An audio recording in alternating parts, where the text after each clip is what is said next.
lenggwahe, karahasan, sexual, horror o droga na hindi angkop sa mga bata. Hindi nga palalampasin ngayon ni Marge na malaman ang katotohanan tungkol sa kanyang motibo na panglilin lang sa kanya ni Paulo. Kaya naman nilagyan niya na ng GPS ang cellphone ni Paulo para malaman niya kung saan nga ba pumupunta ang kanyang asawa. Kaya sa pagkakataong ito sa pag-alis nitong si Paulo ay tinawagan niya agad at tinanong kung saan ang punta ng kanyang asawa.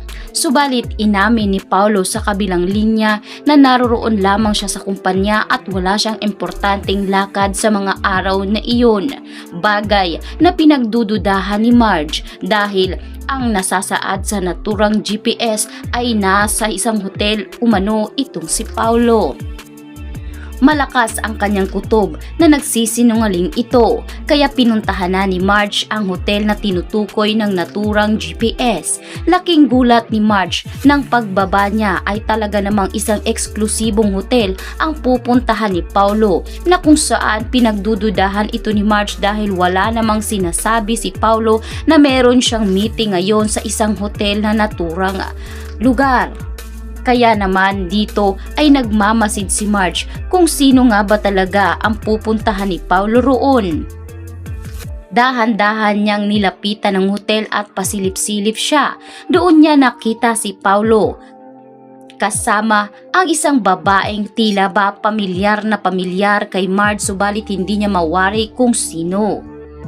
Kaya naman hinintay ni Marge na makaharap itong babae, ngunit hindi talaga dahil pinagtatakpan din ni Paulo. Hindi rin alam at kasiguraduhan ni Marge kung kasama ba ni Paulo ang naturang babae. Kaya naman, dito nahagip ng tingin ni Paulo ang tila pagkakahawig sa kanyang asawa. Kaya dito niya naramdaman na baka si Marge nga ang babaeng iyon. Agad ngang tinimbrihan ni Paulo itong si Thea na mauna na itong umakyat sa kanilang hotel at doon na lamang siya hintayin. Ngunit makulit itong si Thea.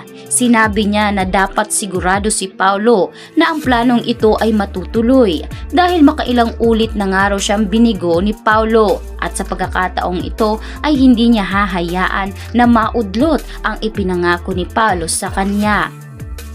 Tumango itong si Paulo. Agad siyang pumunta sa elevator at nagkahiwalay rin sila ng landas nitong si Thea. Samantalang itong si Marge ay tila patakbo nga ito at pasilip-silip sa mga salamin ng naturang hotel sa pagbabakasakali na lumingon ang babaeng kasama ni Paulo. At nang mawala na sa kanyang paningin ng asawa ay dito na nga niya sinubukang pumasok sa naturang hotel. Tinanong niya kung sino umano ang kabuking nitong si Paulo, subalit walang pangalan ang nakasaad doon. Kaya naman dahil masyadong eksklusibo ang tinatanong nitong si Marge ay wala rin siyang nakuhang matibay na impormasyon na magpapatunay sa panglilinlang sa kanya nitong si Paulo. Dali-dali na lamang umuwi itong si Marge sa mansyon ng mga Torrecampo at dito malalim na nag-iisip. Sa pagkakataong ito ay nakita naman siya ng kanyang inang si Evelyn. Tinanong siya ni Evelyn kung ano ang problema dahil mukhang malalim ang iniisip nito. Kaya napilitan si Marge na umamin sa kanyang ina tungkol nga sa kanyang nararamdaman na tila niloloko siya nitong si Paulo. Anya ni Evelyn na mas malalong paniwalaan sana ni Marge ang kanyang kutob dahil hindi pa umano nagkakamali ang kutob ng isang babae at kung ramdam naman ni Marge na niloloko siya ni Paulo ay bakit hindi siya gumawa ng paraan para siya mismo ang makaalam sa panglilinlang ng kanyang asawa. Dapat umano'y maging matalino si Marge para hindi rin humantong na matulad siya dito sa kanyang inang si Evelyn.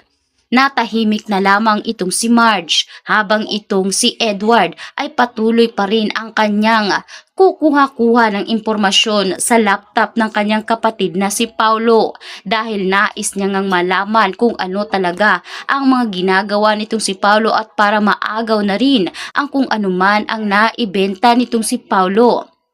Kaya naman nang maibigay nga ni Edward dito sa kanyang kasamahan sa opisina ang naturang USB nitong si Paulo ay dito nila nalaman na marami na palang bahay na naibenta at na sold out itong si Paulo na ginawa nila ng paraan upang mapabagsak presyo.